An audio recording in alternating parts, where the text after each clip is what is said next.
Welcome to The Appleseed, the storytelling podcast from BYU Radio, where your family can gather for great stories from great storytellers in every episode. Stories bring us together, and we hope the stories on the show will spark memories and thoughts that you can share with the people you love. I'm your host, Sam Payne. Don't you just love your comfort zone, that place where things feel nice and familiar, that place where we feel most at home? Life has a way of pushing us out beyond our comfort zones, though, doesn't it? And we've got a couple of stories today about how leaving your comfort zone can help change your perspective and amplify your understanding. Up first, storyteller Jasmin Cardenas tells a story of pulling some of her childhood friends a little out of their comfort zones when she invites them to a party full of the traditions of her family. She'll teach them to play loteria, a game a little like bingo, played on cards featuring images that seem a little strange to Jasmin's friends at first. And they'll try new foods, and they'll tell new stories, and they'll find that this isn't just a party, it's kind of a voyage of discovery that will expand their horizons a little bit. And that goes for everyone there, even Jasmin, who's telling the story. The story is called Different Doesn't Mean Bad, it just means different. And we recorded it live in the Appleseed studio. Here's Jasmin.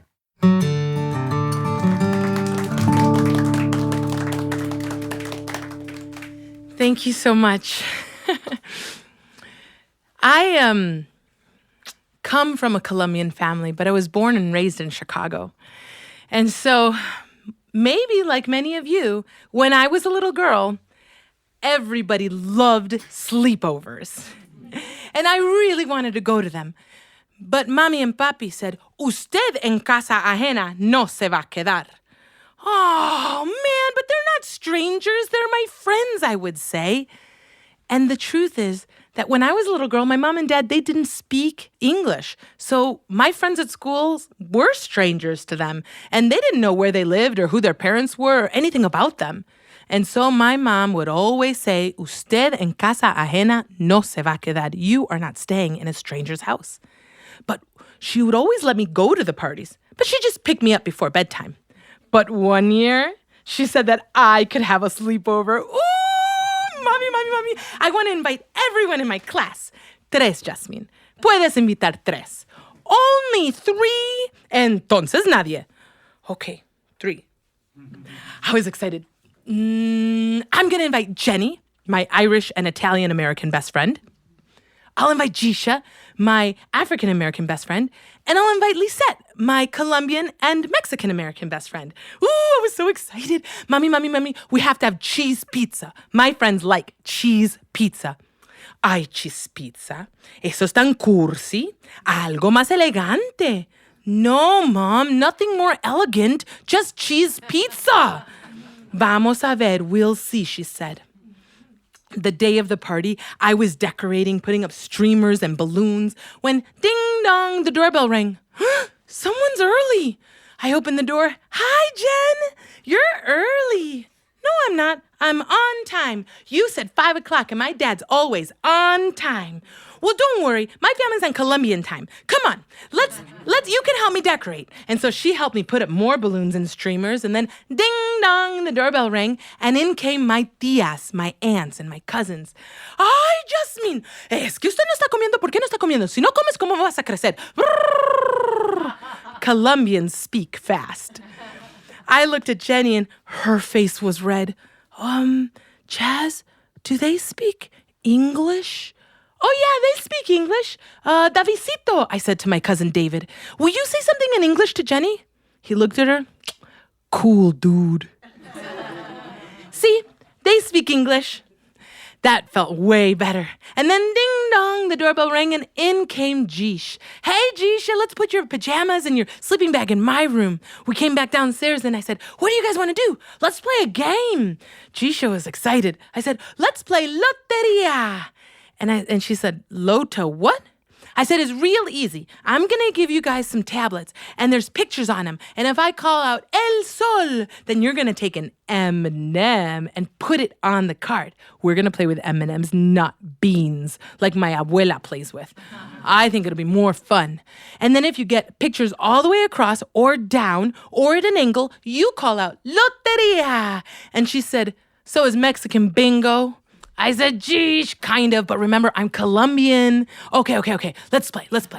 So we started playing, and as I called out the cards, I said, La Luna, and she had the moon, and so she put an M&M on her card, and then I called out, La Sirena, and that was a mermaid, and Geesh said, Jazz, how come she's not wearing any clothes?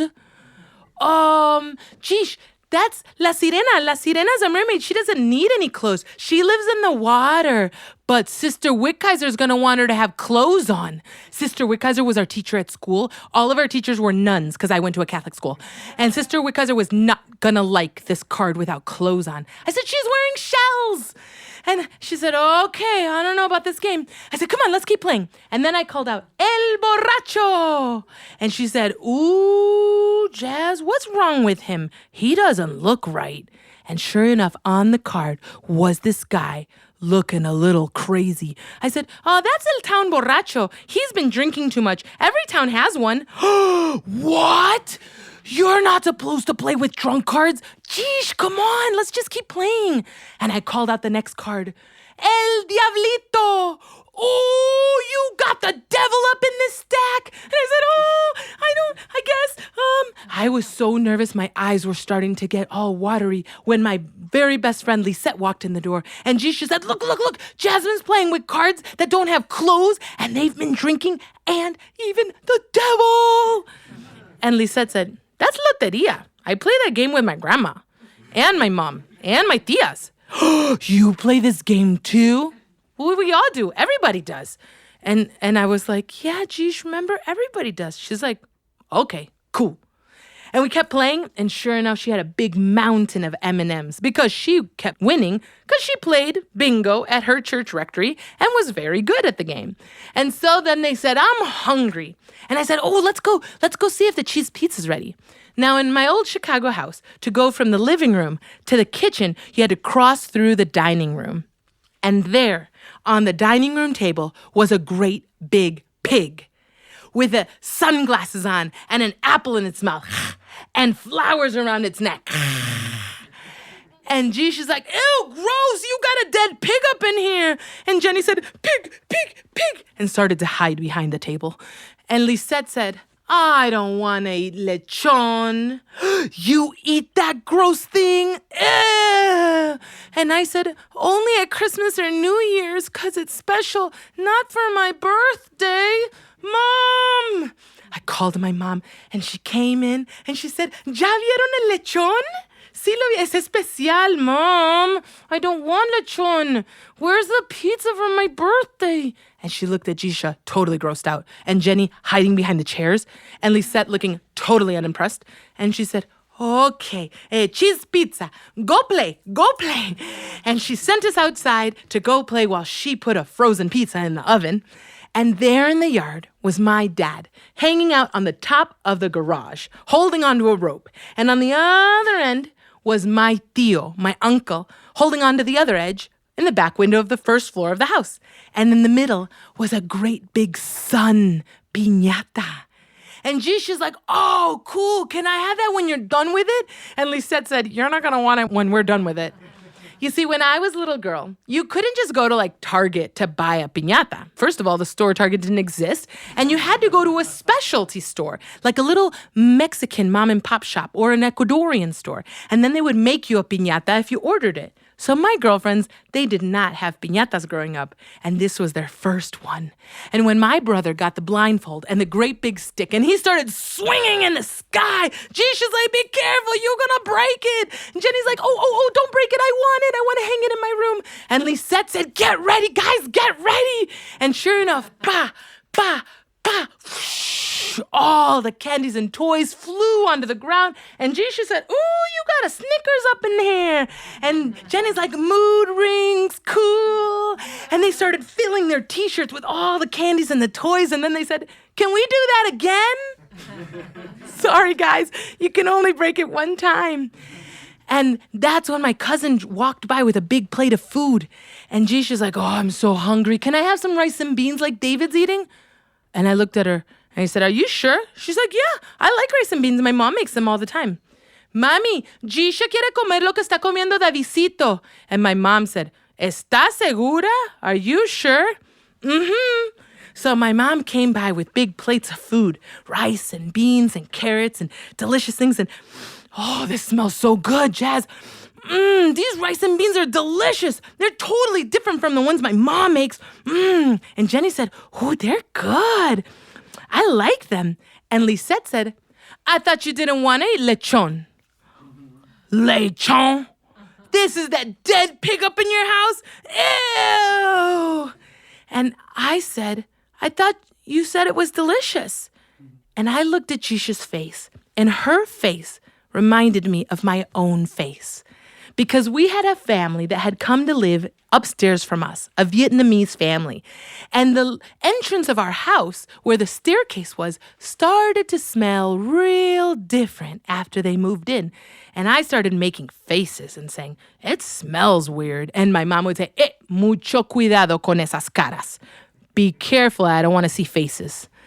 One day, this family invited us upstairs for a celebration meal, and I saw food I had never seen, all kinds of vegetables and meat plates, and my face was starting to make that face, and my mom said, "Mucho cuidado con esas caras. Pruébelo." Okay, fine, I'll taste it first. And I tasted it, and it was the most delicious food I'd ever tasted. I'd never had anything like these delicious Vietnamese treats. And so I saw Jisha's face, and I remembered my own face. And she said, "It is really good." And she finished that plate and asked for seconds. And just as we were finished eating our plates, that's when the music started. And I said, "You guys, you want to learn how to dance salsa?" "Oh, I can't eat any more salsa and chips, Jazz. I'm full." No, not eat. Dance salsa. Come on, help me. All you got to do is put your feet together, and then they go out, together, out, together. Come on, Jisha, let's do it. No es igual mi pelo a tu pelo. No es igual mi piel a tu piel. It's not the same, my hair and your hair. It's not the same, my skin and your skin. A mí me gustan todos los sabores. A mí me gustan todos los colores. I really like all the different flavors. I really like all the different colors. No es igual a lo que como yo. No es igual a lo que tomo yo. It's not the same as what I eat at home. It's not the same as what I drink at home. A mí me gustan todos los sabores. A mí me gustan todos los colores. I really like all the different flavors. I really like all the different colors. Shake your shoulders. That's right, Janine, Jean, and Jisha, and Lisette, everyone was dancing. I said, in my family, we dance salsa and we sing songs. Epa, there you go. Shake it and move. Shake it and move. And we were dancing for so many songs when my mom finally said, "Ay, mira la hora." Oh, you guys, my mom says it's getting late. We gotta go put our PJs on. We started to go inside and my mom said, "¿Quieren chocolate caliente? Do you guys want hot chocolate?" Jisha said, "I like Hershey's." Lisette said, "I like Swiss Miss." Jenny said, "Do you have strawberry quick?" I don't know, guys. Let's just put our pajamas on. We went in and put on our PJs and we came back out and my mom was standing right in front of the stove with a big pot, tall, with a handle and a big stick that kind of looked like a mallet with a big head, and she was crushing something and moving it around, crushing something and moving it around. And Jisha said, "Is your mama mad?" I said, "No, she's making chocolate caliente, hot chocolate." "This smells different." Jisha said, "I ain't ever smelled hot chocolate like this before, but it smells good." Jenny said, "I smell cinnamon." My mom gave us very delicate porcelain cups. And she said, "Sople, está caliente." Oh, you guys blow on it, she says. It's really hot. And they tasted it. Oh, this is good. This doesn't taste like our hot chocolate, Jazz, but it's really yummy. And they drank it all up. And that night, I went to sleep so nervous that my friends at school were going to be hearing about how weird that game was at school. Maybe my teacher was going to find out about the mermaid and the devil card. And then I started wondering if they were going to make fun of me because of the weird games and the strange food and the dancing. There was no football watching at our house. We danced. And everyone was going to think it was weird. But actually, everybody wanted to come to my party the next year because they wanted to play the fun games and eat the delicious food and learn how to dance some salsa from a good Colombian family. And everybody was hoping to get invited to my birthday party the next year because different, it doesn't mean bad. Different just means different.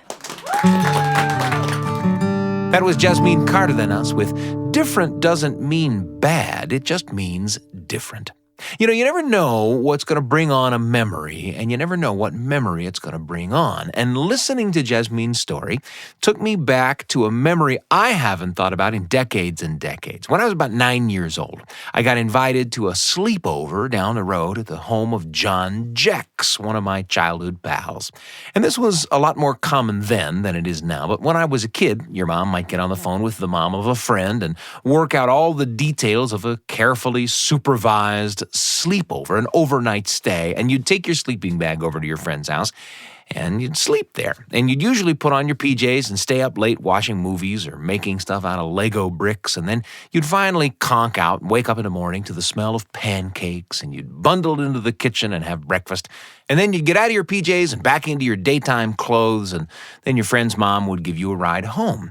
And sometimes it was just you who was the guest, but sometimes it was a big sleepover party. And that's how it was this time. My friend John had a few of his friends over, and his brother David had a few of his friends over. So there were kids I knew there and kids I didn't know there. And anyway, at bedtime, everyone sort of took turns in the bathroom getting ready for bed. And one by one, they'd come out of the bathroom in their PJs, usually just a pair of sweatpants and a t-shirt. In fact, that's what every kid there was wearing to sleep in, a pair of sweatpants and a t-shirt. Everybody but me.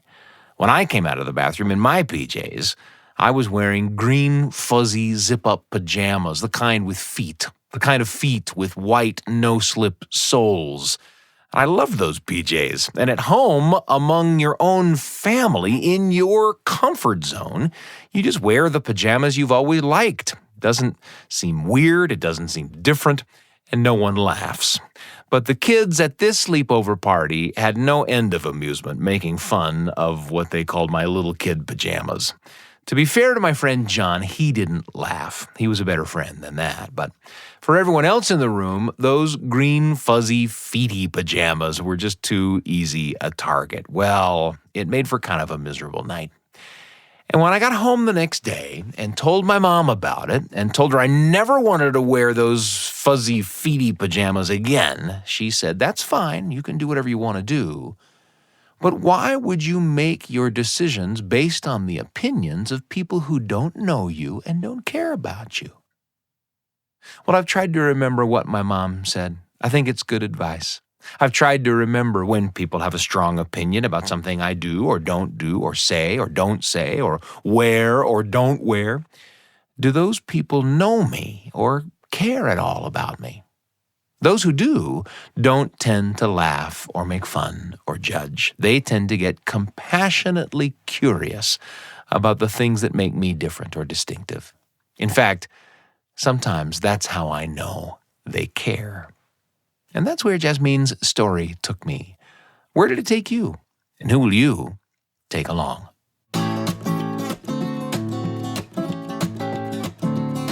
Simultaneously laughing, we're all agreed that we love, love, love the apple seed.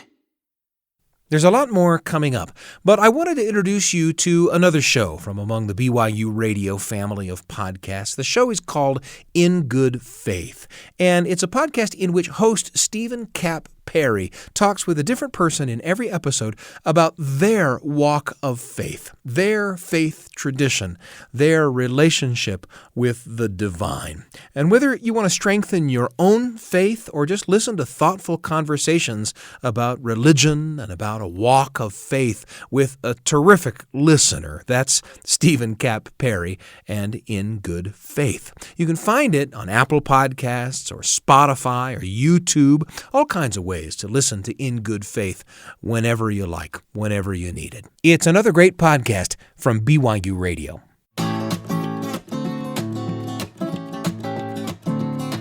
Oh, tell me some more. Okay, I'll proceed with my story inspired by the apple seed. We're so glad to have you with us today on the Appleseed Podcast. Our next story comes to us from North Carolina storyteller Donald Davis. In this story, from a time when hunting squirrels was how a lot of people in Donald's neck of the woods got their dinner each night, Donald gets pulled outside his comfort zone when he finds himself on a hunt. And I'll tell you, this story took me outside my comfort zone a little bit. But don't worry, a Donald Davis story usually comes with a safe landing. And this story actually reminded me a bit of some of the people and places in my own childhood, growing up in the mountains of Utah. The story is called Squirrel Hunting. And here's Donald to tell it.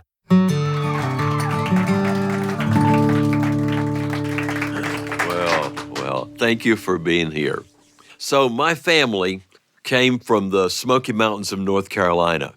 If you look up the Great Smoky Mountains National Park, a lot of the land that's now parkland was land that belonged to my family in the 1700s and 1800s.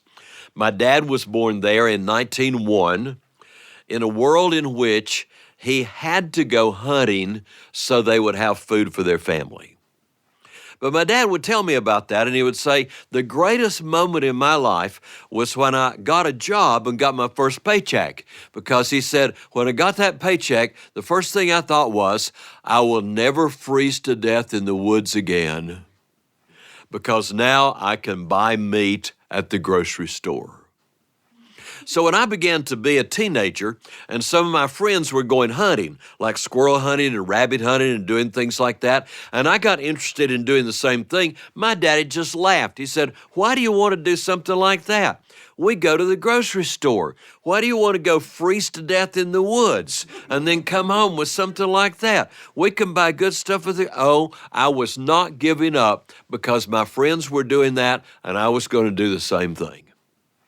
Well, I kept on, and I kept on, and I kept on, and I kept on. And when I was 16 years old, one day my daddy got kind of tired of that, and he said, okay, why don't you and one of your friends go squirrel hunting? Go out to the farm where I grew up, way back there in the Smoky Mountains, farmland, and then mountains behind that farmland. And you can hunt squirrels, and then we'll have squirrels. I thought, this is going to be the greatest thing in the world. I'm going to go with my friend David, and we're going to shoot a whole bunch of squirrels, and we're going to be great hunters, and we're going to save our family money because they won't have to go spend money at the grocery store. It's going to be wonderful. So the day came. It was Friday afternoon. We got my daddy's old work car, and my friend David and I drove out. It was where my Uncle Frank now lived, on the farm where my dad grew up. And we drove that old car way up into the woods because we were going to spend the night sleeping in the car. One of us stretched out on the front seat, one of us stretched out on the back seat. So we would be there in the morning, and we would be up and in the woods before the squirrels got up. So early the next morning, before daylight, David and I got up, and we headed out into the woods, and we were there when the squirrels first started moving around. And by luck or crook or some kind of providential, happening, we ended up shooting 5 squirrels. Well, that afternoon, we started home, and David and I were going to divide up the 5 squirrels, but you know what? He told me he didn't want any of them. And I could have all 5 to take home. And I thought, oh, that'll be wonderful. That'll make a perfect supper for us. We'll have 5 squirrels for our family for our supper tonight. And so I got home and I very proudly showed my daddy that I had 5 squirrels. He said, "Oh, this is wonderful. This is going to be so good. We'll have a dinner like I used to have when I was a little boy. It'll remind me of all kinds of things. It'll be so good. I haven't had good squirrels for supper in such a long time." He said, "First of all, you got to clean the squirrels." I said, "What?" He said, "First, you got to clean the squirrels." And I said, "Who has to clean the squirrels?" And he said, "Who shot the squirrels?" I said, "I did." "Then you have to clean the squirrels. Come on, I'll show you how." And he took me around behind our house, and he came out with a knife and a dishpan. He said, "Now pick up one of the squirrels. Take the knife, and you cut it just through its skin, right around the middle." And I did that. He said, "Now, get your fingers inside the skin on this side, and get your fingers inside the skin on this side, and then pull." And I started pulling, and it was turning the skin of the squirrel wrong side out and stripping it off, like pulling your pajamas off from both ends. And about that time, our little cat came around the corner of the house and saw what was happening. It looked like a little skinned cat, and that cat turned and ran up a tree as far as it could go.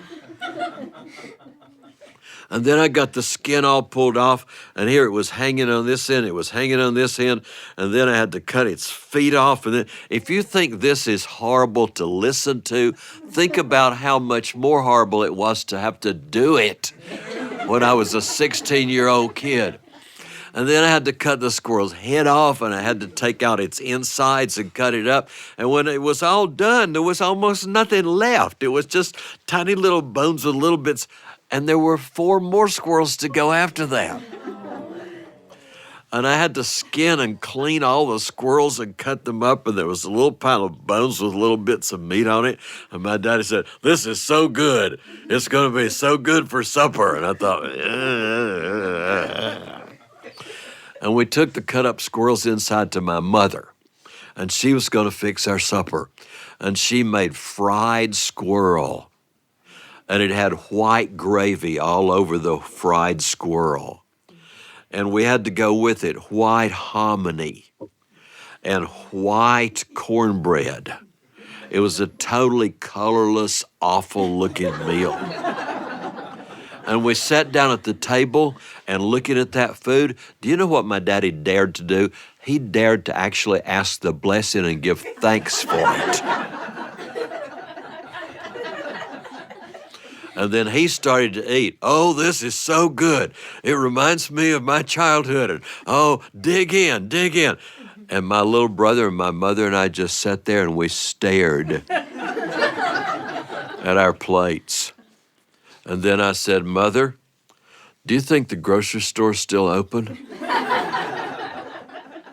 She said, "I think it is." And without even talking about it, my mother and my little brother Joe and I all pushed our plates over to our daddy. And we went out and got in the car, and we went to the grocery store, and we came home with wonderful gourmet TV dinners. And it was the very best dinner I ever had. So to this day, if somebody asks me, "Well, you grew up in the Smoky Mountains. Do you go hunting a lot?" I said, "I do. I go hunting almost every week. I hunt for the grocery store."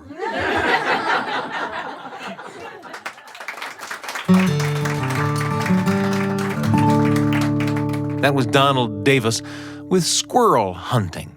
Have you ever found yourself outside your comfort zone? What did you learn there?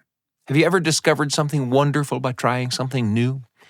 I bet you've got some stories to share, and we hope you'll share the stories with us. We might share them on the show. You can communicate with us on social media or send us a message at theappleseed@byu.edu. That's the Appleseed, all one word, at byu.edu. And here's a reminder to check out the other shows in the Appleseed family of podcasts, including Wink, Stories for Better Bedtimes, and Kaboom, an audio adventure podcast. You can find them anywhere you get your podcasts. And we want to thank Jasmin Cardenas and Donald Davis for sharing their stories with us today. You've listened to their tales. Now it's time to share some of your own. The Appleseed is produced by me, Sam Payne, Wendy Folsom, and Brian Tanner. Assistant producers include Garrett Gunnell, Carrie Griggs, Kay Hendrickson, and Nico Wetzel. And our post team is Trent Reimschussel and DJ Cromarty. We're pleased and proud to be among the many podcasts produced by the BYU Radio family of shows. If you want more great storytelling for the whole family, then search for our companion podcasts, Kaboom for original audio adventures, and Wink, stories for better bedtimes. All our podcasts can be found on YouTube, Spotify, Apple Podcasts, or on the BYU Radio app or at byuradio.org. Don't forget to subscribe, rate us, leave us a review. That's how the shows grow. I'm Sam Payne, and we can't wait to be with you again on the Appleseed.